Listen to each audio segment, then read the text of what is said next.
Kamal Santamaria. This is Counting the Cost on Al Jazeera, your weekly look at the world of business and finance. This week, an old question revisited. Just who will save the euro? Is it the German Chancellor? Or is it the French President? Or maybe is it this man, the Chinese Premier? Has Italy asked for help from the Middle Kingdom? Also going rogue, a man who has allegedly lost Switzerland's UBS $2 billion in unauthorised trading.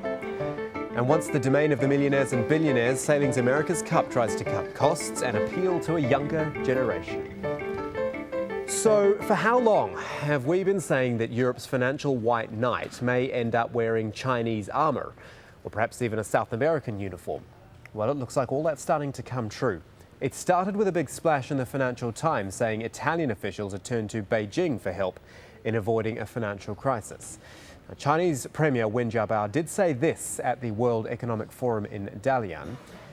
He said countries must first put their own houses in order. Developed countries must take responsible fiscal and monetary policies. What is most important now is to prevent the further spread of the sovereign debt crisis in Europe. But here's the thing, he also said he was willing to extend a, quote, helping hand, meaning Europe's door to China is by no means closed. And then at the same time, the Brazilian financial minister, Guido Mantega, said the BRIC nations, Brazil, Russia, India and China, may also consider buying euro-denominated debt. Here's President Dilma Rousseff with her theory. There is not an international solution to this problem. And since there's no possible form of solution to the euro region problem, then what we need is that they decide and come up with a framework for a rescue. Brazil will always be ready to participate in any international effort. And then in the mix was a bit of a telling off for Europe and others. First, the US Treasury Secretary said Europe is behind the curve in tackling the crisis, while the head of the World Bank, Robert Zoellick, spoke of a new economic danger zone. Europe, Japan, and the United States must be responsible stakeholders too. They have procrastinated too long on taking the difficult decisions, narrowing what choices are left to a painful few. The global economy has entered a new danger zone, with little running room as European countries resist difficult truths about the common responsibilities of a common currency. So let's try to tie all of this together. Italy's looking for Chinese money at the same time as its finance minister warned of China's reverse colonization of Europe. Brazil's buying up the debt of its former colonial power, Portugal. And all the while, Greece is still a threat of default, and that's not just a remote possibility. The German government's even considering such an event. Things are clearly very scattered, but still the Chinese emerge as the strongest option. They've said they'd buy Greek, Portuguese and Irish debt, which sounds noble. But consider this from analyst Cullen Roche at Pragmatic Capitalism, who says, make no mistake, this is an attempt by the Chinese to push the euro higher and maintain what China views as a favourable exchange rate with EMU nations, that's the European Monetary Union. So China's looking out for its best interests? Yes, quite probably. And why shouldn't it? This view from analyst Joseph CHENG in Hong Kong. I think Chinese leaders at this stage certainly want to help to maintain international confidence in the financial community, and statements are made with this kind of objective in mind. China has more than 2.3 trillion US dollars of foreign exchange reserves, and it is estimated that about 60 to 70% of these reserves are in US dollar denominated assets. China certainly would like to diversify and reduce its risk in investment as well. So China certainly wants to help Europe to maintain a multipolar balance, which is desired by the Chinese authorities. Nobody can help Europe until European governments put their respective houses in order. They should be seen to be willing to make the sacrifices to maintain budgetary balances, or at least to cut budgetary deficits and so on. Otherwise, any external help will be of extremely limited value.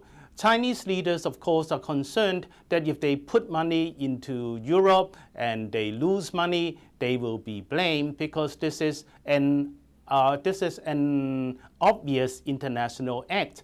If Chinese leaders do not play the cards well, if China suffers severe financial losses as a result, they will lose face, they will be criticized domestically as well. Right, so let's drill down into this quasi-partnership between China and Europe, and we'll do that with Alessandro Antonelli, a lecturer of economics at the John Cabot University, joining us from Rome, a man who's held a number of executive roles in Italy's biggest banks. What is your take here, Alessandro? What has China done for Italy and for Europe as a whole, and perhaps what more can it do, in your opinion? Well, China has a big interest in buying European assets on one side, and it is also following a path of increasing its investment in the financial sector because they are buying European government bonds. They have already done that with several countries, with Spain. They have an investment of almost 40 billion euros, with Greece with an investment of about 9.5–10 billion. With Portugal, again, almost 10 billion. And they also have a substantial stake in the Italian government bond, let's say, sector, because they have a about 75 billion portion of our domestic government debt. So they are already doing a significant part of investment in Europe. But this is not a big investment if compared to their big, huge amount of reserves, because they have international currency reserves which amount to $3.2 trillion. It means $3,200 billion. It's a huge amount of money. Some of this money is used by the state agency for currency exchange management, and part of this money is used by their sovereign funds, for example, the Chinese Investment Corporation. And these sovereign funds, for example, is trying to enter various markets all over the world, not only Europe. For example, Brazil, for example, Canada, for example, Australia, Kazakhstan, Indonesia, and even Great Britain in the real estate and media sector. They are already buying assets. But then what about the comments from the Italian finance minister, Mr. Tremonti, when he labelled this China's reverse colonization of Europe? Is he far off the truth there? Look, as you know, there are a lot of debates about the China intend to enter other markets and still being very protectionist with respect to its own domestic market. I think some of this can be true in the short term, but whenever you have a huge, big investor as China is, well, there is no doubt that all of this growing international globalization and growing international flows among countries are going to improve even these, let's say, problems of related to colonization, in the sense that it is in their interest not to colonize, but to grow well together with the Western world.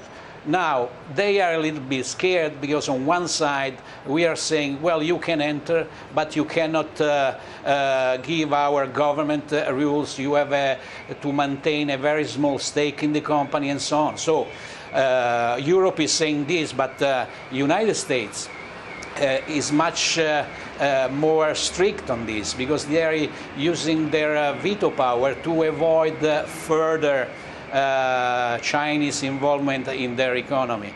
But I think that since we have a credibility problem and a growth problem, the situation is much different now. Europe needs money. US needs money. And they cannot rely on interest rates, because as you can see, central banks' interest rates in Japan, in Western Europe, and in the US, generally speaking, are on a very low level. And this low levels of interest rates are not able to support growth on one side. And on the other side, the fiscal stimulus we had with various packages in the United States and even in Europe are not sustainable in the long term. Okay then, so you've made the point about Europe. Let's cover off some broader topics on Europe from your Italian perspective. Greece, which Italy's had to follow down the austerity road. How does Italy view all these continuing fears about Greek default? Well, yes, we have problems today mainly because of this Greek situation. The possibility of a default of Greece in the Eurozone is scaring investors because they are becoming more and more, let's say, scared, and they are willing to get higher and higher returns on the financial instruments issued by the more indebted countries. But on the other side, we always have to remember an important thing. We are not talking about Greece in the case of Italy. We are talking about a major economy, a member of the G8, an economy which has a very strong industrial base. We have a very strong household wealth in the country. And your thoughts on the leadership in this Euro crisis? Germany and France took the lead. Not many results yet, but which camp do you sit in? The one which praises or criticizes their direction? Yes, we have really in Europe a problem of credibility and a problem of growth.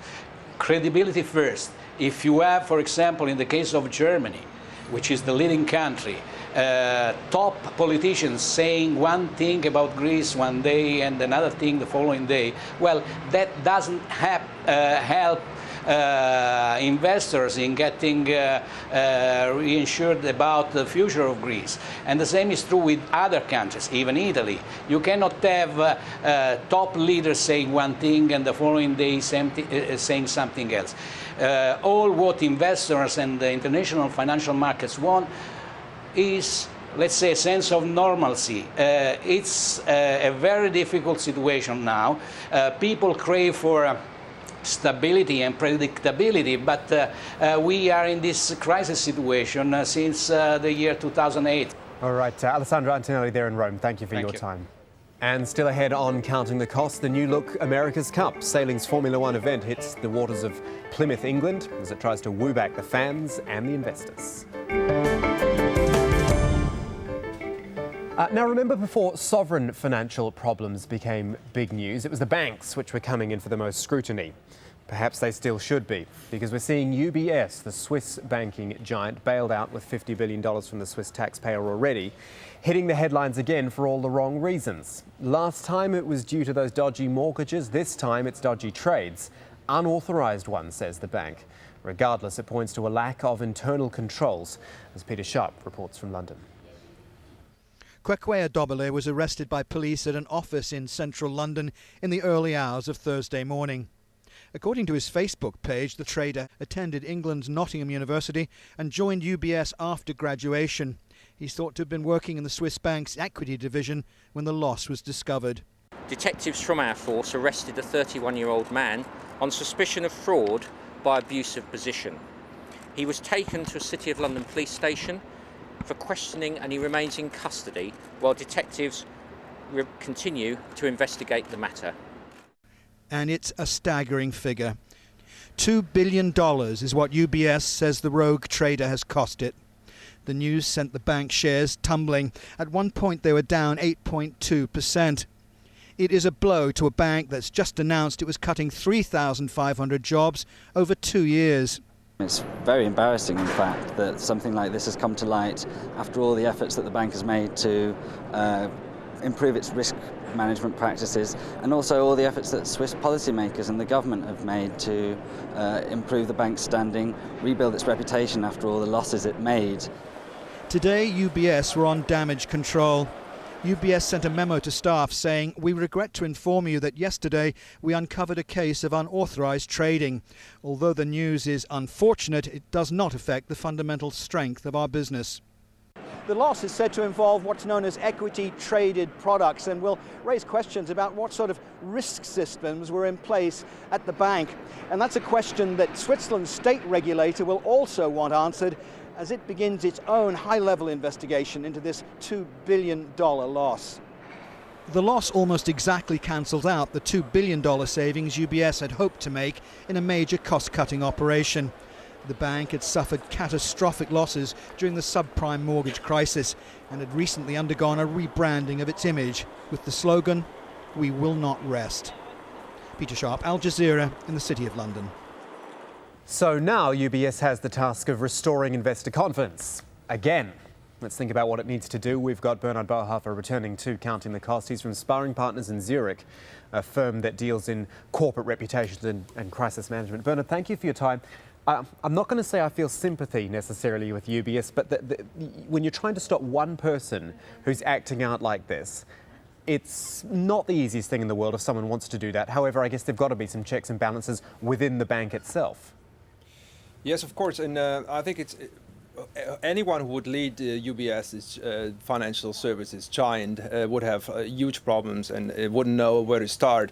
In fact, as you mentioned, UBS has a long tradition of crisis. It's an ongoing crisis since 2008. People are getting nervous. Stakeholders are really pushing on the management to make fundamental and sustainable changes. UBS isn't getting out of the crisis. Shareholders are getting nervous. People within the company, staff they are now really completely upset and disappointed. They are facing big cut downs and seeing while in UK there is a casino-like gambling with money. So there's a huge frustration, huge pressure from stakeholders all over the world of the management. You don't need to have sympathy with the management, but it's really quite a hopeless situation for UBS at the moment. How would you describe UBS's reputation now? As we've both pointed out now, it's had problems in the past, clients left the bank in the past. How would you describe its reputation? Well, for the moment, it's now really severely tarnished. It was shortly before this event yesterday. It was slowly but sustainably recovering from the 2008 subprime loan crisis, from the bailout from the government, from the tax dispute with U.S. authorities. But now there's a heavy blow, and it's hard to calculate what the consequences will be. I personally assume that the high net worth individuals, wealth management clients, will severely reconsider if they want to stay with UBS, the largest wealth manager in the world, or if they just don't want to accept this high-risk policy UBS is playing on the investment arm side. You know, in the UK last week, there was this talk about ring-fencing retail segments of banks away from the investment side. Is that the type of thing which could possibly need to happen at UBS? Do you think regulators would start considering that in places other than the UK? Well, this has been the discussion after the 2008 crisis, and it would have made sense, particularly in the case of UBS. UBS has its core competency in wealth management, and we know the high net worth individuals, particularly after the 2008 crisis, are extremely defensive, risk-averse. They don't want their bank to getting involved in high-risk businesses. So separating the business, the retail banking and the wealth management business from the investment banking business, or completely splitting off or selling off the investment banking would have been a good choice for UBS in 2008. The management around Mr. Krübel and Mr. Kaspar Villiger decided to stick to the integrated business model, keeping the investment banking, and now we're seeing that this is certainly was a mistake. Bernard, you deal in crisis management, and UBS is arguably in a crisis. Now, let's say I'm UBS and I hired you and I said, right, I need a fix here. What would be the most important, number one thing you would be recommending to them in this situation now? UBS is a poor communicator. The management is just rejecting calls from journalists. I talked to a couple of journalists from all the world yesterday, and it's just poor communication policy. UBS, first of all, has to communicate in very short term constantly, ongoingly, and what's going on their investigation on the case. It's important for the financial community, for the shareholders to understand that UBS is really determined to get to the bottom of this problem and not try to hide anything. And that's exactly what UBS has done over years, and they haven't learned from the 2008 crisis. They need to implement a modern and transparent communication policy. Bernard Bauhoff, a pleasure talking to you again. Thanks for your time. Thank you. Some news from out on the water now, and if you're at all interested in sailing, you'll know the sport's biggest event, the America's Cup, has been in full swing across Europe, while it goes through something of a rebirth. See, the Cup suffered from a bit of an image crisis over the years. Too much money, too many legal battles, which have pushed both fans and investors away from the event. So can the America's Cup change with the times? Have a look for yourself. When rich men, or indeed men financed by rich men, sail expensive yachts in the quest for a 159-year-old trophy, there's a sense of elitism in the wind. And for years that's how the America's Cup has been seen. International sport's oldest prize, contested by billionaires, followed by sailing enthusiasts, but with little appeal for anyone else. But enter an age of austerity as well as dwindling public and broadcaster interest, and the America's Cup has reinvented itself. Faster yachts, complete with crowd-pleasing capsizes and spills. Hold on, lad. No, we're okay, cut the jib! Cut the jib! A new World Series circuit leading up to the main event in San Francisco in 2013, and all apparently on a smaller budget. Go back to the last full Cup event in 2007, and current holders Oracle Racing, that's Oracle Software headed by billionaire Larry Ellison, spent $100 million on an unsuccessful campaign. Its CEO Russell Coutts says a €60 million budget would now be, quote, very, very competitive, but that's still almost $82 million at today's rate. And back in 2007, China Team, well, it had the smallest budget of just $14 million. Coutts calls €30 million a budget team now. That's $41 million, 27 million more than China's last spend. And the 45-foot yachts the teams are sailing now? Around €800,000 or $1 million each.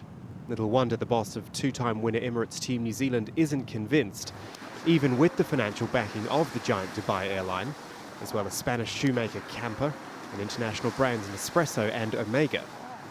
From a sponsorship point of view, it's totally worthwhile. That's what he says about the current World Series, but when looking ahead to 2013... There's no doubt that the Cup is far too expensive to participate. If this, the America's Cup World Series, is fulfilling someone else's ego, so be it. We don't own the Cup. All we're interested in is to win the Cup. Interestingly, another two-time Cup winner, Alinghi of Switzerland, isn't playing this time around. After a protracted legal battle over the last Cup, which led to a 2-0 loss on the water, billionaire pharmaceuticals boss Ernesto Bertarelli opted out of another tip at the trophy. And so we're seeing new faces, a rejuvenated Chinese challenge, even one from South Korea, showing perhaps the beginnings of a change in the sport's power base. Ultimately, this incarnation of the America's Cup will be judged on how it keeps its promise to engage the public. And to be fair to the organisers, there is a concerted effort to make the event more crowd-friendly. And to give it a conscience too. At the latest stop in Plymouth, England, crew members took part in the America's Cup Sustainability Series, a clean-up operation to remove plastic and debris from 2 local beaches. It's different everywhere we go, it seems. Like some places there's plants that are growing in places that there shouldn't be, and other places it's just general rubbish, so it's a different environment each venue that we go to, and if we can do something that clears up afterwards for starters, or take something away that was there before, then that's fantastic. Well, I think it's great. It's awareness, isn't it, for the people, and it's quite good fun when you're down here on the beach too, picking up the litter, and fortunately the rain hasn't come today. The teams are also encouraged, as part of the Clean Regattas program, to consider the environment more, things like alternative fuels for their chase boats, carbon offsets during their travels, and biodegradable products in their boat maintenance. It is just a small, sustainable step in an otherwise big corporate operation, which will still cost billions of dollars between competitors and organisers. As far as awareness goes, seeing the world's top sailors picking up after themselves is probably no bad thing at all. That's a lot for this week, but if you want to get in touch with the show, here's how you do it.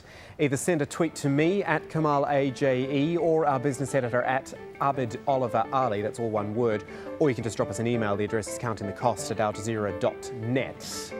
And while you're online, head to aljazeera.net/English, hit the business tab at the top and then link on to the CTC page where we put all our episodes up in full for you to catch up on when you want. But that is it for this edition of Counting the Cost. I'm Kamal Santamaria from the whole team. Thanks for joining us. The news on Al Jazeera is next.